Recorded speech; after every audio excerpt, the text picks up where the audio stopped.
Guys, welcome dito sa The Sun Tarot. Ang reading nito ay for collective for anyone who can resonate sa reading nito.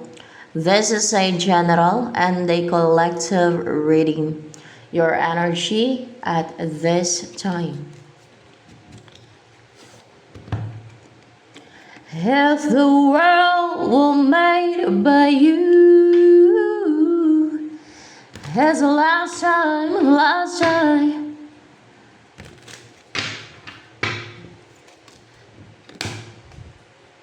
Ay, nagtagumpay ka na ma-ward off, na mapaalis, yung mga naka-cloak sa'yo. Ano ba yung naka-cloak sa'yo na parang evil dyan? Negativities.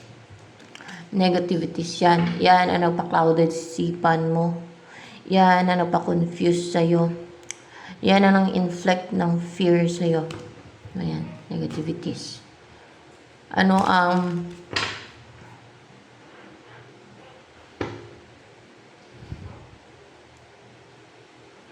mangyayari ngayon sa buhay mo?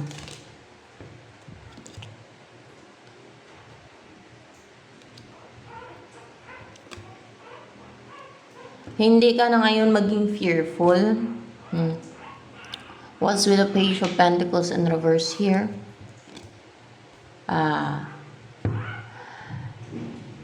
Hindi na magpatuloy na yung mag-grow ng mag-grow ba. No? Iba-iba kasi meaning nito. Depende sa reading, ha.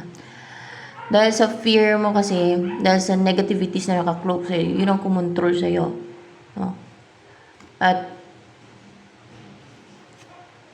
yun ang dahilan kung bakit in-isolate mo yung sarili mo. Kung bakit ka in a hermit mode. You want to be alone. Hindi ka na maging defensive. Hindi ka na maging shy. Hindi ka na mailang sa iba. Alam mo yung ilang? Anxious sa iba. Hindi na magpatuloy yun. Yung nagiging defensive ka pa. Kasi paired with Page of Pentacles. So ano pa? Ang next na mangyayari sa'yo.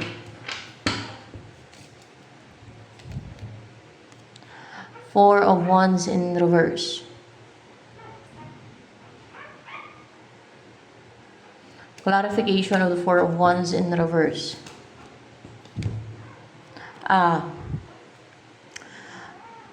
Hindi na ngayon magse-celebrate. Enemies mo to. Yung parang nagre-rejoice, nagse-celebrate sila.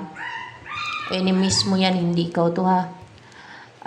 Ganyan talaga yung mga reading minsan ay lumalabas na sa enemies yung energy, ganon. Hindi na sila mag-celebrate ngayon, hindi na sila magre-rejoice. So, parang nag-celebrate sila kasi naging stable ka, naging aloof ka, in a hermit mode, at tuwa sila, guys. No? Gusto kasi nilang kontrolin. Gusto nila ng power and control over you. O ano man yan, tao, o ano. Maybe tao kasi may mata ang kontrabido. At buhay ng iba ang binabantayan nila. Ang gusto nilang kontrolin. Dahil sa kabisyo nila, dahil sa mga addictions nila, napektuhan yung kanilang utak. Maring frustrated sa buhay, kung kaya ikaw ang napagbalingan. Ikaw ang gusto kontrolin para gawin katuwaan nila.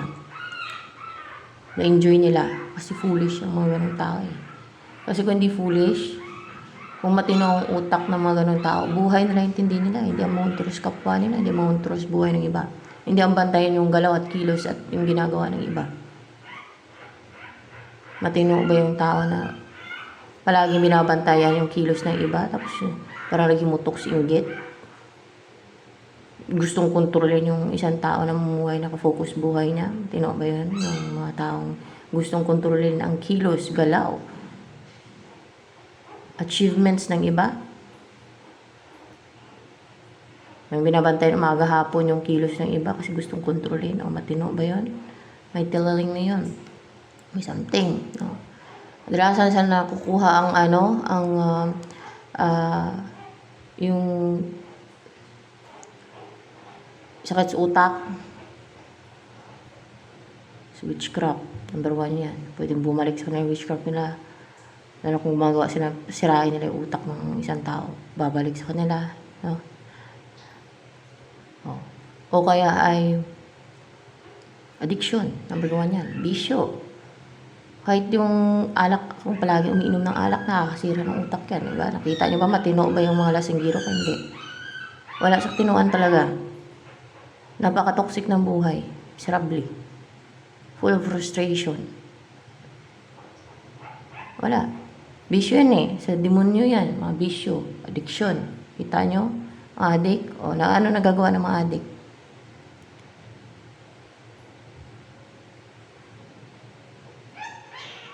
They are ruled by chemical. Yung utak nila, they are controlled by chemical, by demon na. Mga ganun. O, diba?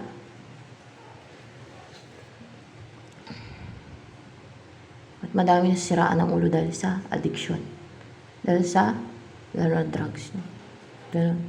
Kahit nga lang yung lasinggo eh, kita parang sira ulo na din talaga eh. No? Wala na sarili din talaga pag ano. At hindi gagawa ng iba yon. Gagawa nila yung sarili nila. Queen of Pentacles. Oh, kasi magiging stable ka na, maging grounded ka na. Maging untouchable. Let's see. Maging untouchable. Yes, maging untouchable ng mga schemes nila and deceit nila. And the evil doings. Or even witchcraft doings. Maging stable ka na. Oh. Sounded and clear yung mind mo, yung judgment mo. Walang nagka-clouded sa isipan mo. Walang mga tricks and schemes nila na makapag-influence and lapit sa'yo. Makadikit sa'yo. Wala. Walang papasok sa'yo ng mga schemes and deceit nila.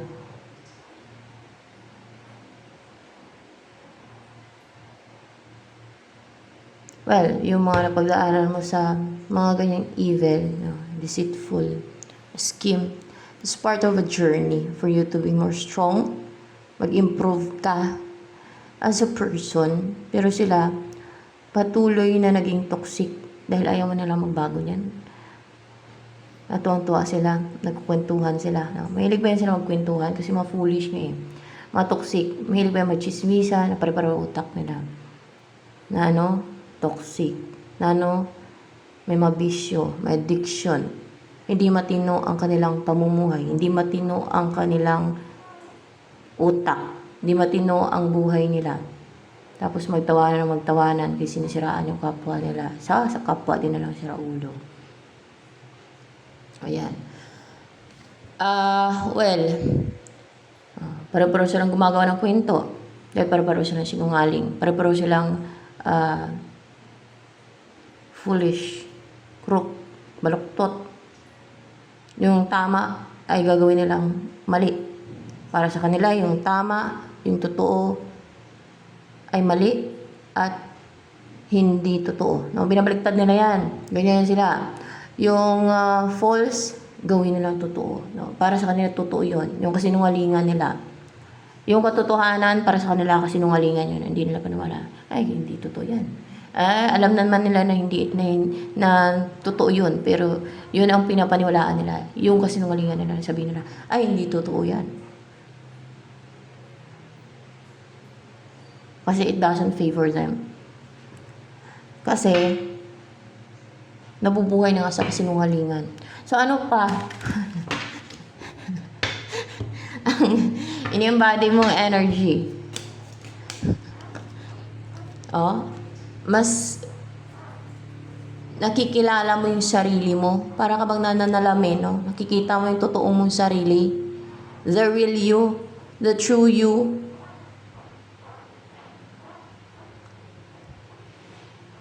You see who you really is. Hindi yung manipulation, yung nagka-clouded sa isipan mo. Hindi yung mga illusions na kinreate ng iba sa isipan mo. Kasi you know what, pwede nilang batuin ka na ng orasyon para mamanipula yung isip mo. You think of this, of that, na ganyan ka, no? Actually, they're the one toxic.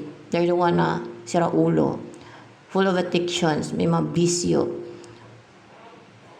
They're not living a healthy life,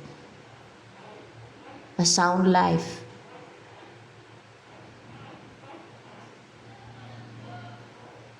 Hindi matino ang kanilang pamumuhay, puro katoksikan, puro paghasik ng lagim, mga gusto na mangontrol. Dapat yung mga ganong tao ay piliin nila yung mamuhay ng healthy, sound and good. Ganun.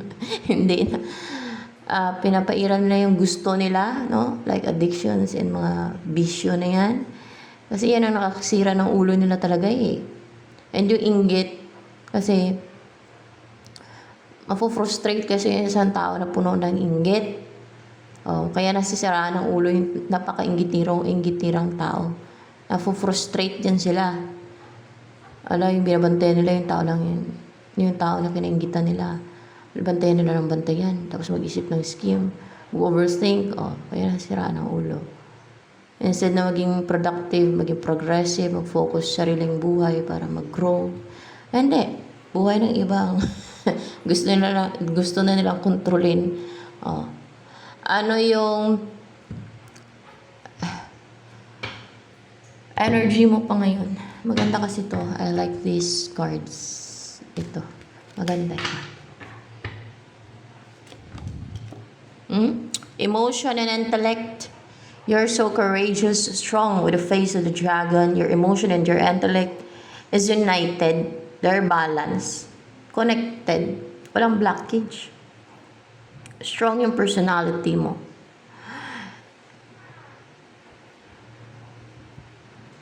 They're in one. They're one. They're not fighting each other. They are united.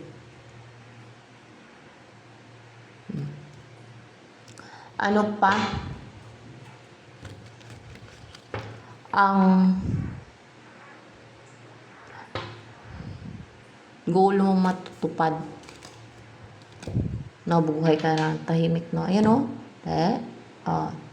Six of Swords. Mamuhay ka ng tahimik. Yung makaalis ka siguro.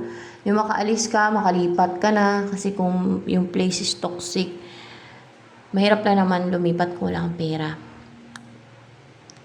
Kung konti yung pera mo, lalo nga, mahal ang pamasahe. Siyempre, maggastos ka, paglilipat ka, ayun yung lipatan mo. Kahit may lupa pa nalipatan mo, paggawa ka pa ng bahay, di ba? Just for your peace of mind lang. Kaya, para peaceful yung isipan mo, tahimik yung buhay mo. Kasi kung matoxic sa paligid, you know what? Nakapang-influence sila ng toxicities nila. They're living a toxic life, like may addictions, may mga bisyo, may mga, they're doing some witchcraft things, no? Na full of negativity sa lugar na yan. Mga ganon. Lalo kung ikaw yung ginagawan pati nila ng mga ganon, witchcraft. Gumagawa sa mga scheme and deceit.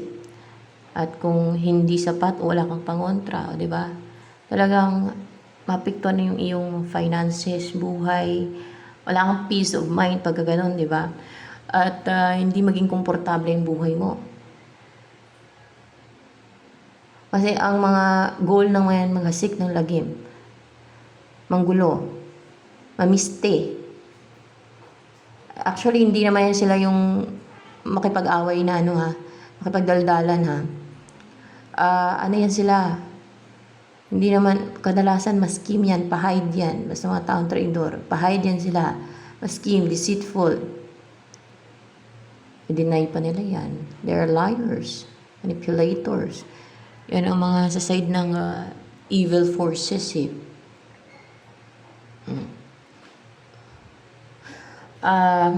Para peaceful yung isip mo, yung buhay mo, tahimik yung isipan mo, panatag, or wala kang problema.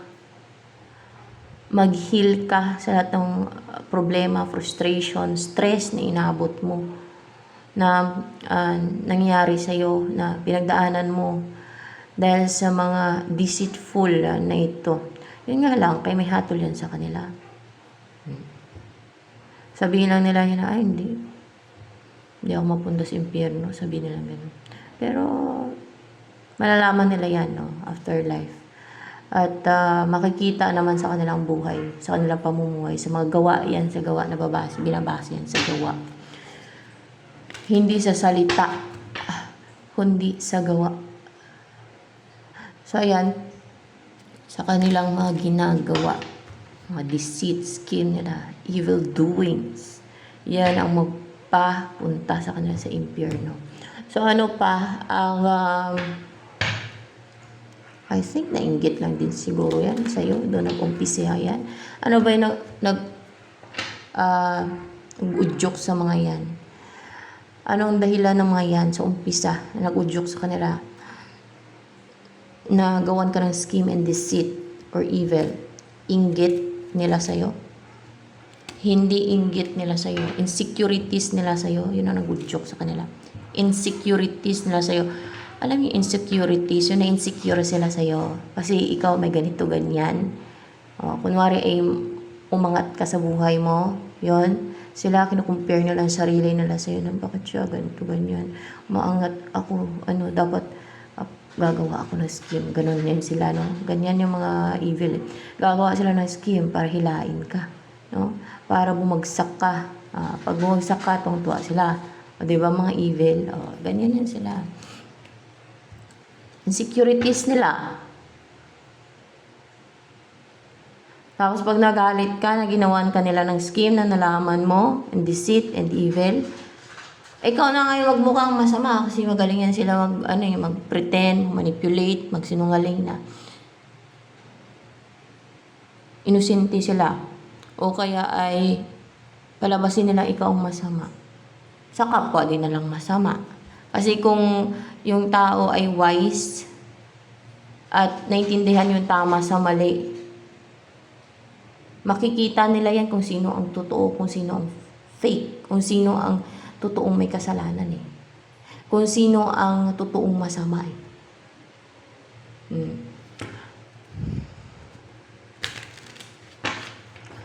Anong message ng angels for you? Ay, angel ba kaya? Tanong ko muna. Angel ba dito nag-guide? I think. Angel daw nag-guide dito ngayon. Angel of light. Baka may makisaw-saw eh. Angel of light. Ano ba? Anong message ng angels sa'yo? Vegetarian. A new way of eating gives you more energy, greater health, clarity, and stronger manifestation abilities. So, pag kumain ng gulay, vegetarian eh. So, kumain ng gulay daw. Pag yan ang ginawa mo, kain ng gulay, magbibigay daw sa'yo ng maraming energy, no? Or more energy, greater health, clarity, and stronger manifestation abilities. Kung hindi ka sanay kumain ng gulay, yun ang problema. Pero pag once na naumpisahan mo na yan, ay masasanay ka na, masarapan ka sa gulay, no? Kaya nga habang bata pa lang ay dapat sanayin na kumain ng gulay. Kasi yun talaga ang healthy food, gulay, fruits, di ba? Kasi kung baboy, manok, ay talagang bata pa, high blood din na, di ba? Hindi talaga healthy.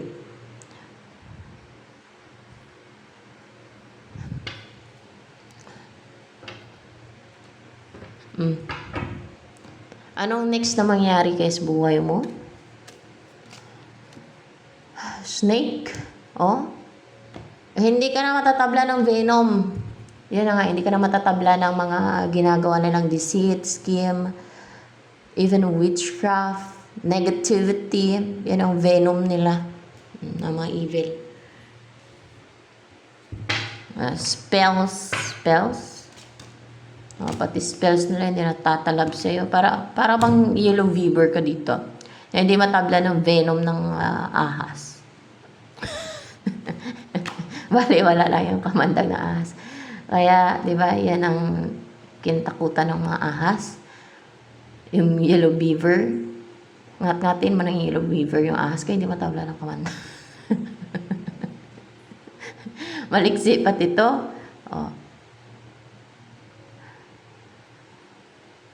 Flexible. So, you will be flexible also. Ano pa? Ang next na mangyayari sa buhay mo niyan. Di ba?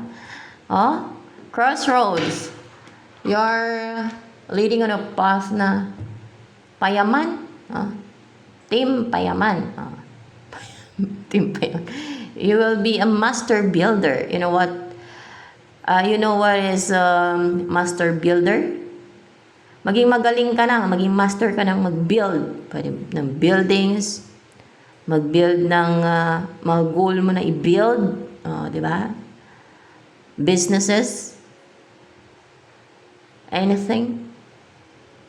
Kasi hindi ka na matatabla ng spells nila eh. Isa yan sa pwede manggulo sa isipan mo yung spells nila. At mga deceit nila, scheme, evil doings, witchcraft. Pag ginagawan ka kasi niyan ay maruwen yung buhay mo. Di ba? Ayun, tuwang-tuwa sila pero sa impyerno pala sila mapunta, no? So, ginawa nila sa'yo, no? Tama ba, angels? Impyerno talaga kabagsakan itong mga kontrabida na yan na gumawa ng deceit at scheme dyan. Sa naredingan. Impyerno.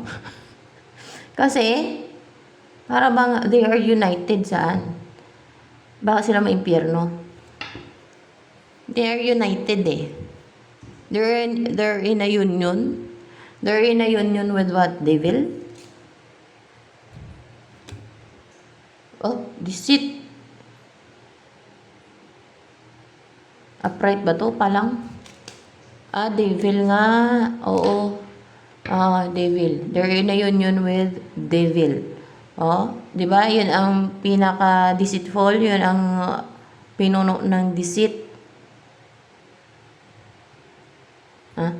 Pinuno ng, yun ang pinaka-liar. Yun ang hari ng liar. Manipulation. Yun ang pasimuno ng mga deceit. Ayan, ginaya nila eh. They're in a union with that kasi may ginagawa yun sila sa iyo. Kaya, they're in a union with that. Kaya sila ma-impyerno. O nakipag-ugnayan sila. Pwede din ganon. Ano pong tawag? Nakipag-ugnayan sila or they're in a union. They're in a union or nakipag-ugnayan sila. Ito pa rin nilabas. Diba? Binalasa ko. Ito pa rin. They're in a union. They're united with the devil. So sa evil forces talaga sila. Kaya ganyan hindi na matino yung kanilang pinagagawa. Kaya ganyan yung mga pinagagawa nila. Mga kaivilan. Kaya nga, merong masasave at hindi masasave. Merong napupunta sa langit at merong napupunta sa impyerno. Dahil sa choice ng tao yun. Masakit man, no? Sa pandinig ng iba yan, lalo kung alam nila na nasa side sila ng kadiliman, ay yun ang katotohanan eh. Yun.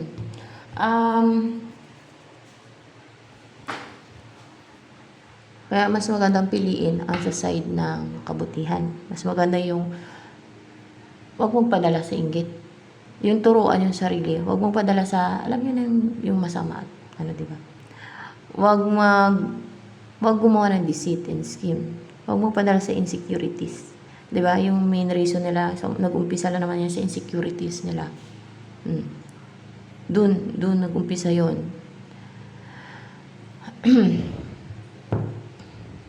Dapat alam yung tama sa mali. Ganun. Hindi porket tao lang, sabihin tao lang, ay gagawin na nila ang gusto nilang gawin na pang-harm, injustice, unfair, baluktot. Di ba? Pag mali ay mali, hindi pwedeng sabihin na Tao lang. Ganyan ang rason ng mga yan, tao lang. Kaso lang, kay may parusa sa impyerno. Oh. Rasonan lang nila, tao lang diba? Tapos, sige sila gawa ng gawa. Oh. Diba? So, ano pa? Ano to pas na maliwanag na. Wala nang nanggugulo sa isipan, wala nang nagka-clouded sa isipan, wala nang nangontrol sa'yo. Ibang pas na tong tatahakin mo. Payaman na nga Queen of Diamonds. Maging wealthy ka na. Ito din. Queen of Pentacles. Napakasagana ng pera, mayaman ka na, siguro makapagpundar ka na ng negosyo mo kasi hindi na magugulo yung isipan, makaisip ka na ng discard, diba? No, like business, you can put up business, you can start your own business. Yan. Pero kung sa lugar na yan, mukhang malabo na makapag-asinso ka dyan kasi lalo kung madami ang naiinis dyan. Madaming evil dyan. Pag-initan nila talaga yung sa side ng light, na maliwanag yung mga makatwiran na tao. Hindi nila yung susuportahan. Hindi sila bibili sa'yo pag may negosyo ka. Instead, bibili man sila sa'yo para mang-usyoso. Kunwari lang. Plastikin ka lang nila. Tapos, yun pala may balak na deceit para sirain ng negosyo mo. Sirain. Diba? Kaya, mas maganda sa ibang place. They are deceitful. They move like a snake. No? Yung mga evil na yan. Mga pahide. At ubo ng sinungaling yan. Kaya, at mga manipulative pa. Kaya, they cannot be trusted talaga. Yun nga lang may parusa sa mga tao yan. Ikaw pa, ano ka na yun? Payaman ka no? And, ano pa ang darating sa'yo? Okay, itong darating sa'yo. Pwedeng person. Message. A message. Pwedeng travel din kasi yan. Message. May yung tagumpay na makalaya or matanggal din yung mga negativity sa kanya na kumukontrol sa kanya para i-message ka. Kinokontrol ka nila at kinokontrol nila itong person na to para hindi kanya kontakin or i-message. Basta may mga negativities din na ward off, natanggal sa kanya. Ayan. Kaya magtatagumpay siya na makapag-message sa'yo. Pero kung mag-message sa'yo, mas maganda yung may privacy. Yung kayo lang ang nakakaalam. Yung mas, careful na. Kasi yung may mga tao na insecure. May mga tao nga naiinggit. Kasi gusto nila pating kontrolin ang buhay mo, ang love life mo, ang finances mo, lahat na lang. Pag na-insecure sila sa'yo. Pag na-inggit sila sa'yo. So, mas maganda yung kayo na lang, hindi nyo na kailangan ipagsabi-sabi pa kasi hindi talaga mapagkatiwalaan ang iba. At buti kung walang gagawin na scheme and deceit. Yung nga lang, insecurities ang gumagawa ng scheme and deceit or evil sa'yo Doon nag-umpisa yun Diba? Buti kung ako lang. No? Wala akong pakialam. Hindi ako gagawa ng scheme and deceit. Kung masinso ang iba, kung gumaganda ang buhay ng iba, kung masaya sa love life nilang iba. Because I know what is right from wrong. Dahil makatwiran nga ako. Doon lang ako nagagalit pag hindi na makatwiran. Yung gawa na ako ng, alam niyo, yung deceit and scheme. Pag ako yung inunahan, kasi hindi na makatwiran. Kasi I know that they're driven by their insecurities and inggit din. Kaya gumagawa sila ng mga scheme and deceit and evil. Kaya natural lang talaga magagalit. No? So, ayan.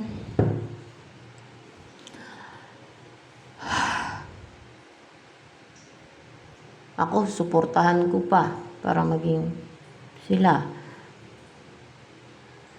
Hindi ako kontrabida. I know myself. Diba? Supported pa nga ako. Gano'n naman nasa side ng light. Pero pag sa side ng kadiliman, ay nako guys. Baliktad yan. Baliktad yan pag sa side ng kadiliman. Ayaw nila maging masayang iba. Gagawa ng scheme and deceit and evil yan sila. Para pigilan, hadlangan yung happiness ng iba, yung pag-asenso ng iba, o ilayin. Ganyan yan sila. Ano ang i-message sa'yo, nitong mag-message sa'yo?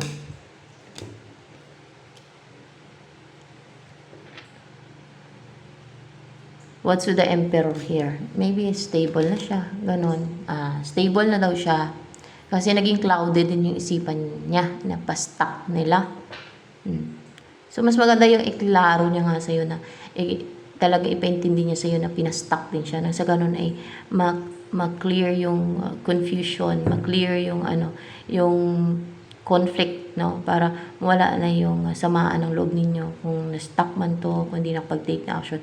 Para alam mo, para may paliwanag niya sa'yo na ganon ang nangyari din sa kanya.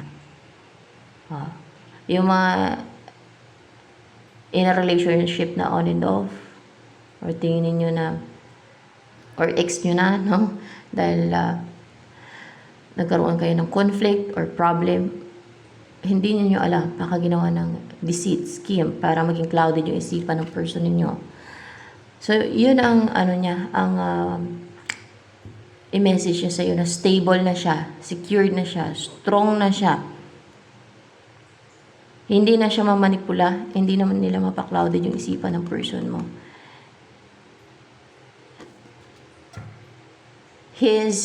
In his own power, or kung babae ay she, no? Ganun na lang, no? She ang gamitin.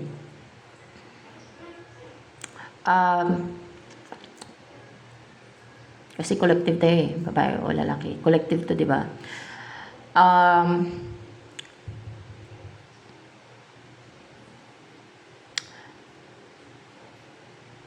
Na strong na yung personality niya. And hindi na siya napipigilan. Hindi na siya mapapahinto.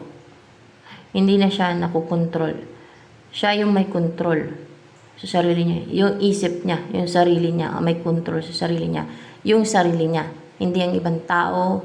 Hindi ang manipulation ng ibang tao. Hindi ang iba, kung anumang nilalang niya.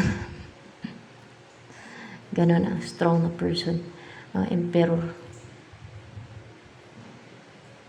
You know, evil people are very manipulative. They want to control others. Using their manipulation tactics. They're very toxic. They want to control the lives of others. Through what? Manipulation, witchcraft, ano pa, na deceit and scheme. Kadalasang patago yan. Patago yan.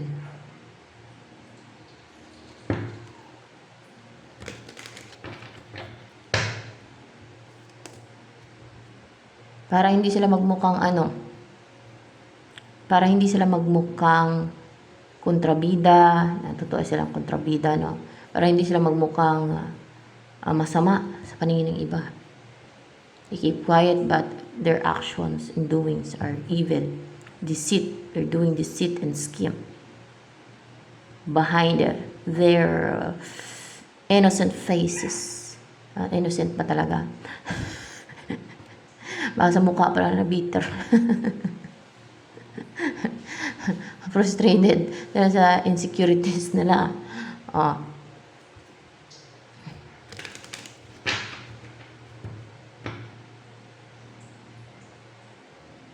Kaya nga, ang judgment sa souls, binibase yan sa gawa. Sa gawa talaga. Kasi ibang mapahide yung mga ginagawa nila, di ba? Very, very deceitful. Like Satan, deceitful, scam, liar, manipulative. Kaya evil forces eh. Kasi yun ang kanilang sinusunod. No? Ganon din ang kanilang pag-uugali. Deceitful, sly, cunning. Oh my gosh.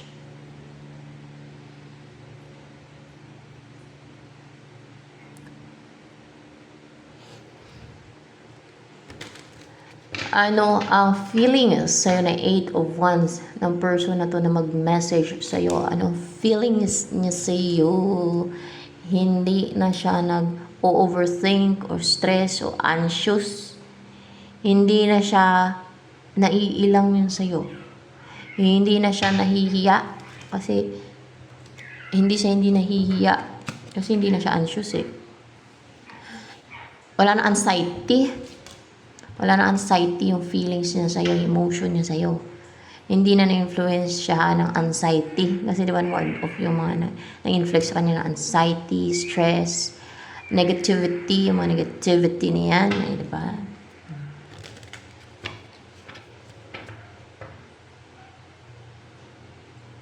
Ano naman ang iniisip ngayon ng person na to na mag-message sa'yo? Ace of Pentacles in reverse nga lang.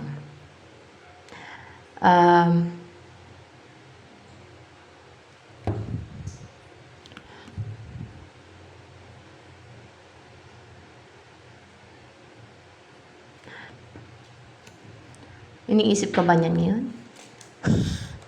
Yes, iniisip ka niya, pero para bang nagdadalang isip siya. Kaya in reverse to. Parang nagja-juggling o may choice.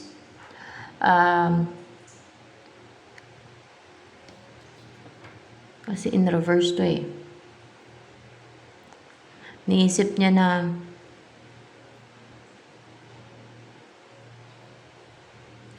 maybe hindi pa siya ready na magsama kayo agad. Ganon. Hindi pa siya ready.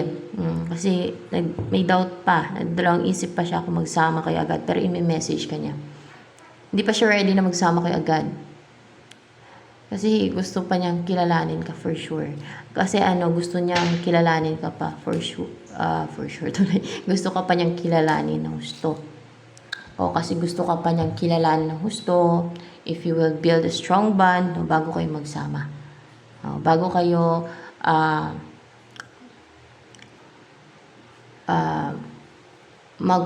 magsama na sa isang bahay. Ayan. Ano naman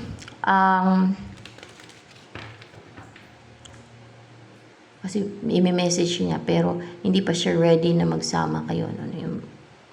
Yung mag-settle na talaga na magsama. Kasi syempre i-message ka pa lang niya di ba? So, huwag mawala ng ng hope. Huwag maging nega. Kasi may message pa lang niya. So, pag nagkapalagayan na kayo ng loob, pag naging close na kayo, ayan. At mag-decide na din yan for sure na magsama kayo. Ayan.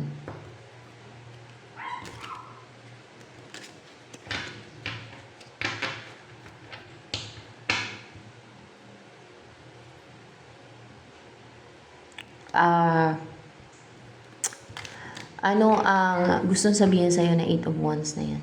Na mag-message sa'yo na person na yan? Kinikip ka niya o gusto niya magsama.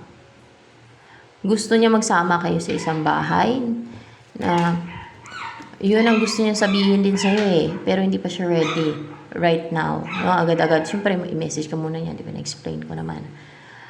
Kailangan magkapalagayan ka ng loob. Maging close muna kayo. Ganon, no? Na compatible kayo, no? Pero gusto ka niya, yun ang sabihin niya sa'yo, iba yung feelings niya, iba yung iniisip niya kanina, di ba? Natanong ko na ba iniisip niya? Natanong ko na nga, yan na. 4 of Pentacles. Gusto niya magsama kayo sa isang bahay, ayan o. Kaya siguro pupuntahan ka niya para kunin, yun ang gusto niya sabihin. Kaya pupuntahan ka niya para ma-unite kayo kasi gusto niya magsama na kayo sa isang bahay. Siyempre, magsama na kayo eh. Yun ang gusto niya sabihin sa'yo. Sabihin niya sa'yo ha. Pero hindi pa siya ready, no? Agad-agad na. Yun ang iniisip niya na magsama na kayo talaga sa isang bahay. Pero yun ang gusto niya sabihin sa'yo. Pupuntahan ka niya para magkausap kayo face to face. Di ba? Mag face to face to. Para pag nagkasundo kayo, ayan, dalhin ka niya sa bahay niya for sure. And then, doon na kayo titira para magsama kayong dalawa. Imposible naman kung hindi kayo magkasundo. Imposible naman kung na hindi kayo magkaintindihan, no? Imposible naman na magkaroon pa ng problema kasi hindi ka na-influensyado ng mga scheme and deceit nila and witchcraft, spells. Diba? Hindi ka na pasukan, untouchable ka na ng spells na. Witchcraft, evil doings, deceit, and scam. Untouchable. Untouchable.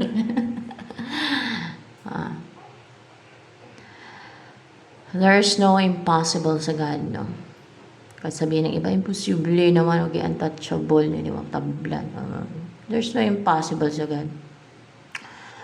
Well, maaaring noon ay nagsasucceed sila sa mga ginagawa nilang schemes, spells, witchcraft, evil doings, deceit. Ang situation ay nagbabago. Hindi palagi nagwawagi ang kasamaan. Sa huli, sila ay may kaparusahan.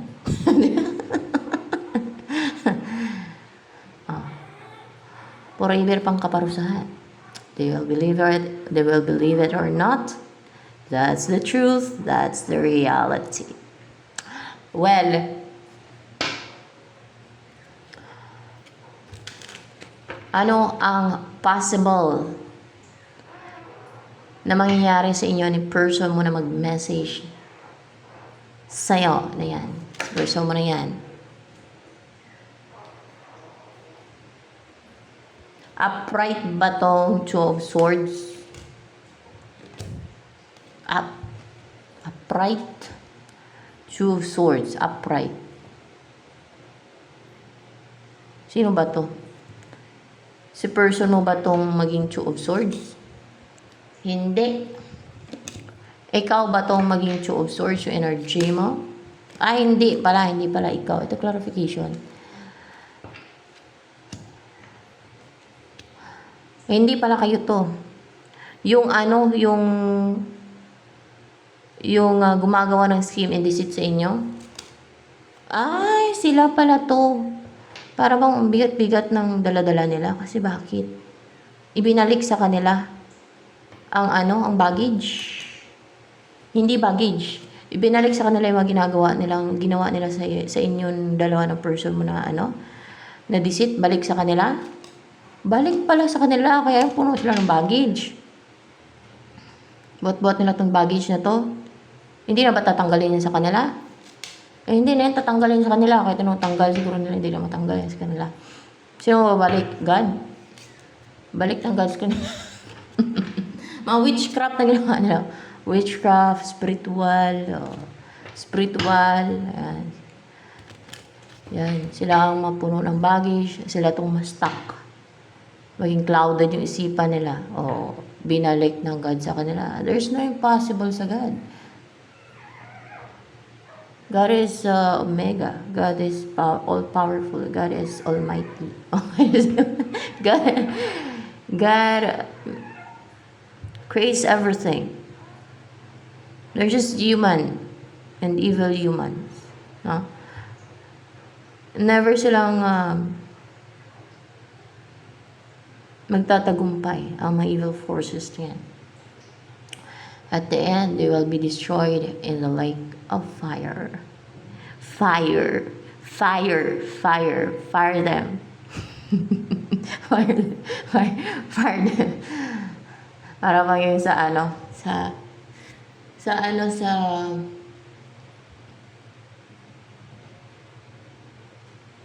Game of Thrones. Game of Thrones, man.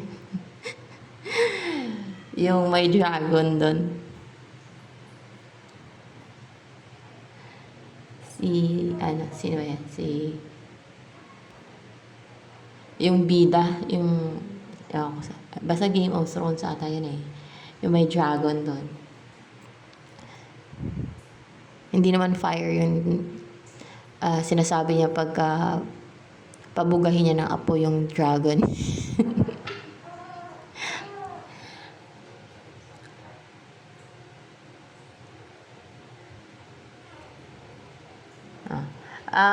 Well, pero hindi ibig sabihin na pabugahan ng apo niya. Doon sa impyerno, lublob sila doon, lagay sila doon sa sa impyerno doon sila ilalagay Ito mga kontrabidas buhay, may gumawa sa ng witchcraft, deceit, scheme.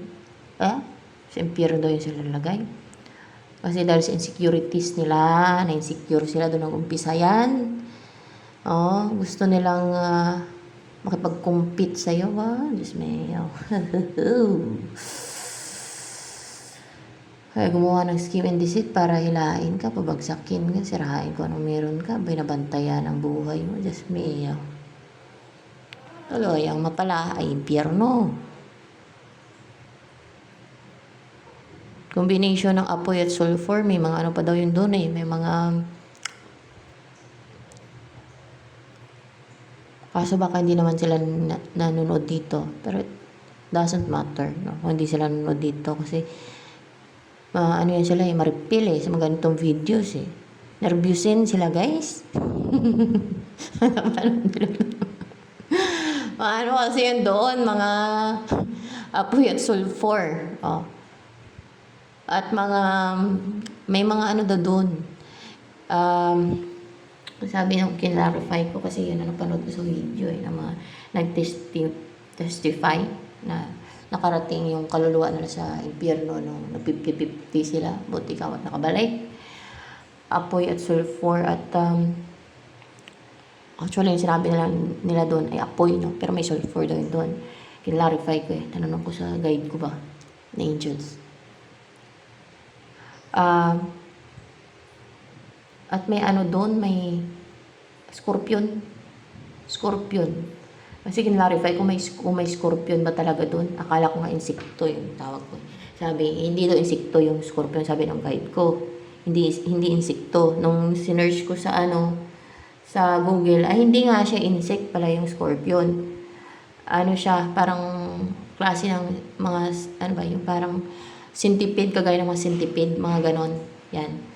Hindi siya insekto. O diba, may natutunan pa ako. Kasi nagtanong ako sa angels. Yun, akala ko dati insekto, yan siya. Yung scorpion, it's a kind of insect din. Pero hindi pala yung insekto. O diba, may natutunan ako sa angels nang tinanong ko. Ay, totoo pala. Sa isip-isip ko, napasabi ko, ay, totoo pala. Talaga napasabi ako. Nung sinearch ko sa Google na hindi pala insect talaga ang scorpion. Kaya wala insekto doon, scorpion na nandun. May mas scorpion daw doon. Kumagapang sa mga pinapagapangan ng scorpion. Basta ganon.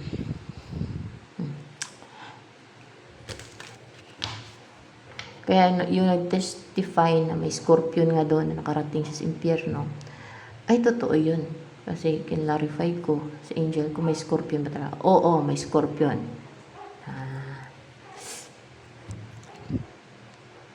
Kaya, sa mga ayaw mapunta sa impyerno, ay maging mabuting tao. So, ayan guys. Ito na lamang for collective reading.